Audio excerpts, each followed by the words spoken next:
Hey guys, Clary Berry here, and I just want to talk for a minute today about meat, of course. The vegan wants to talk about meat. Well, I get so many people who say things, even if I'm not trying to start an argument with them about meat, they find out I'm vegan, it's either they're asking, where I get my protein, or they're saying, well, it's natural to eat meat, like we wouldn't survive without meat, right? Our species wouldn't survive. And I think our species, yeah, probably would have survived without meat. We could have survived, maybe not. I believe, maybe somewhere in there. Won't get into my beliefs on that particularly. But just check out this plate of potatoes. I just have to show you this. How delicious does that look? Yeah, third plate. So anyway, back to the subject at hand. People always say, oh, we need meat, I need meat.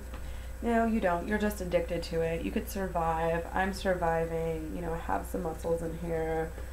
Still got some meat on my bones. I'm not wasting away. And a lot of people are not only living, but thriving. I mean, look at Durian Ryder. He is winning races all over Australia.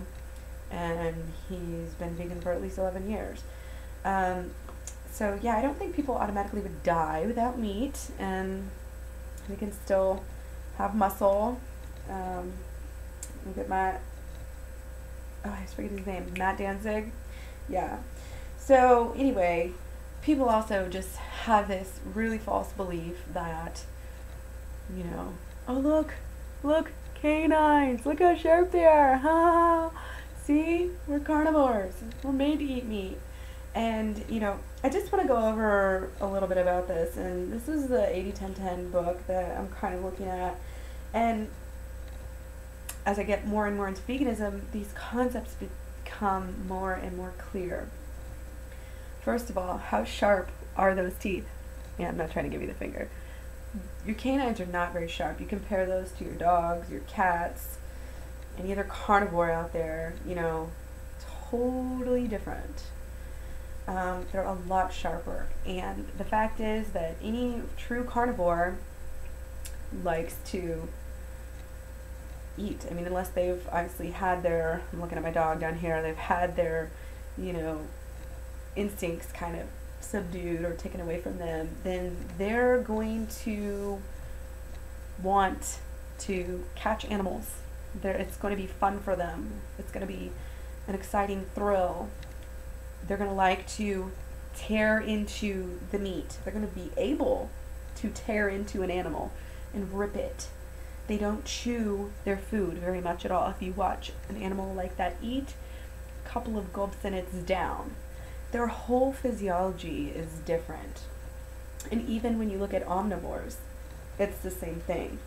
So unless you actually can really say that you would like to bite into an animal, have blood like squirting all over your face, you think that tastes good, then then don't try to tell me that you're a carnivore.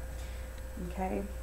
I don't know many people who do. I know that people think because they like a medium rare steak or a almost rare steak that that proves something, and that to me is more just like, oh, look, I'm a man, that sort of thing, which I think is really something that we need to let go of as a culture. It doesn't make you any more manly to walk outside without a jacket on in the middle of the winter, It doesn't make you any more manly to have blood on your steak. So, in fact, I think what makes a real man is their capacity for compassion and giving and loving, and that's what's attractive about men.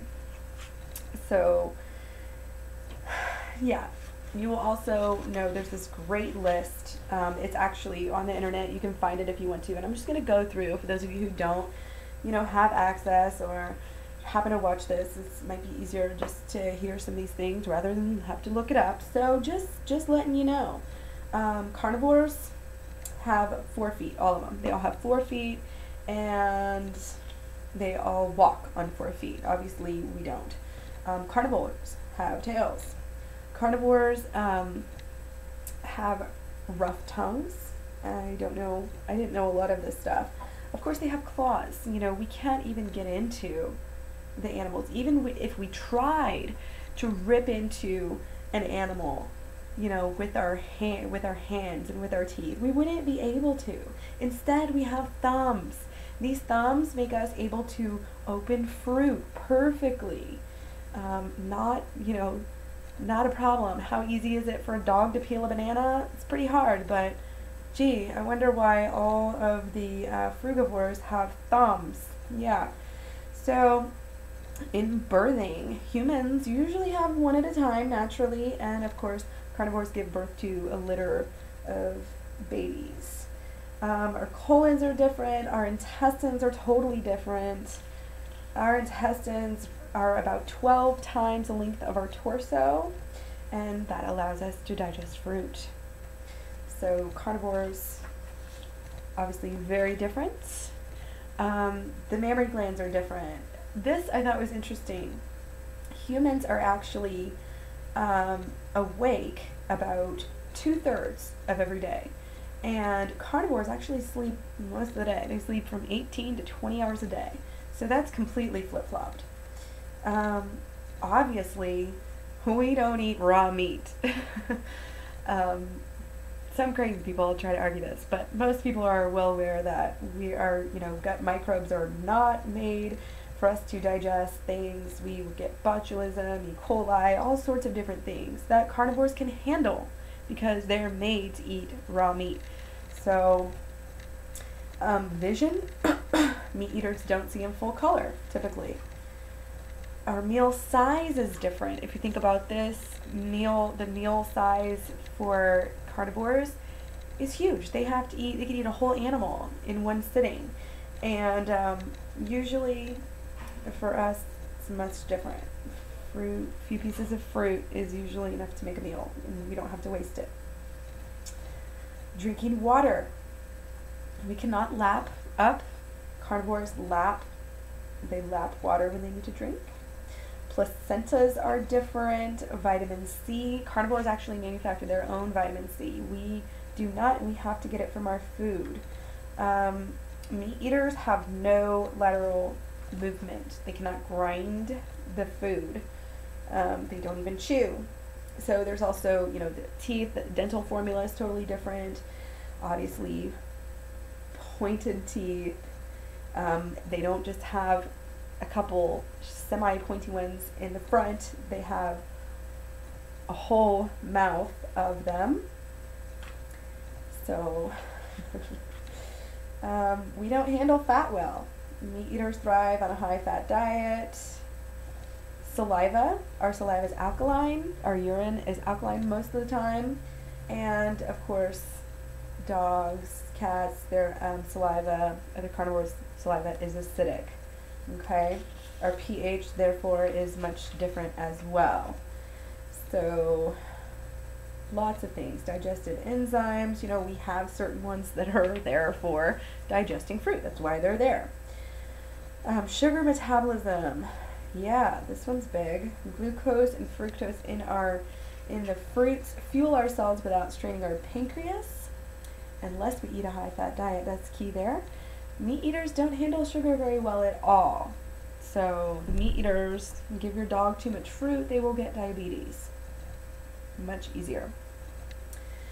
And like I said, that's a common misconception. I've seen a lot of people thrive on, that have diabetes on fruit, and the reason why everybody thinks you can't is because we're naturally eating too much fat. So when you take out the fat, the fruit functions just fine. So all of our flora and fauna is different. Our liver size. Carnivores have much bigger livers compared to our body size. Cleanliness. We don't want to eat bugs along with our meal. We don't want to eat the hair along with our meal, dirt, anything else. Carnivores are going to eat everything. They don't care if they're eating hair. They're eating, you know, all sorts of stuff. And again, blood all over it as well. So, and also, I mean, if you think about it, the smell of animals in general usually turns us off. I mean, you don't walk up to a horse or even a cow and say, that just smells delicious. Do you? No. Okay, so stop calling yourself a carnivore because you're not. And you know, we're not even herbivores, is the thing. We're not. It's too much for our bodies. We're not grainivores, not even legumivores. This is interesting. It talks about fermented food, okay, and they're not that good for us. We don't consume rotten foods without, in nature, without certain, tools and containers. Even with, are we sucklings of other animals? Is that what we do? Is that what we're supposed to do? No. Before, when you think about it, before the combustion engine, it was not possible to plow, sow, and harvest sufficient grain for most families to support more than just a cow or two.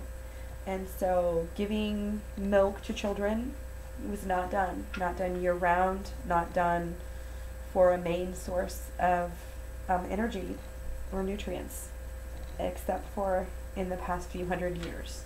So for people to say that that is traditional, you're highly mistaken.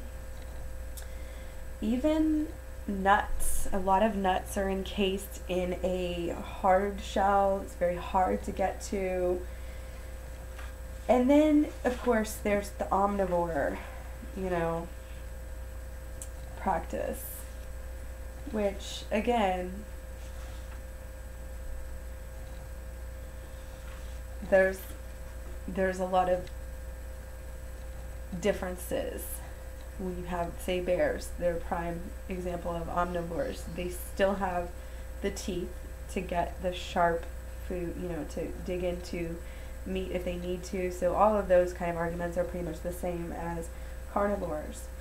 So, and even in nature, we're not made to eat all these different things. That's why we put spices all over our food. If we were supposed to be eating grains as our number one food, then we wouldn't always want to put salt on it. We wouldn't always want to cover that up with pasta sauce and things like that.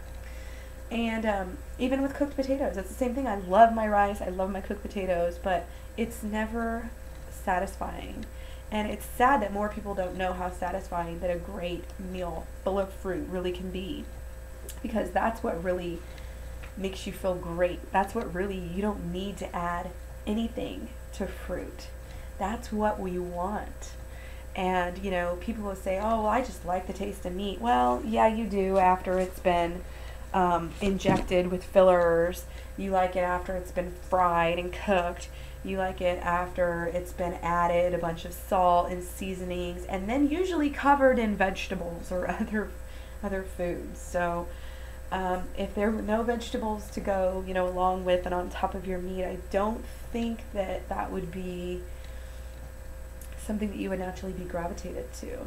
So I just wanted to share this. I really highly recommend this book, 80-10-10 Diet, Dr. Douglas Graham.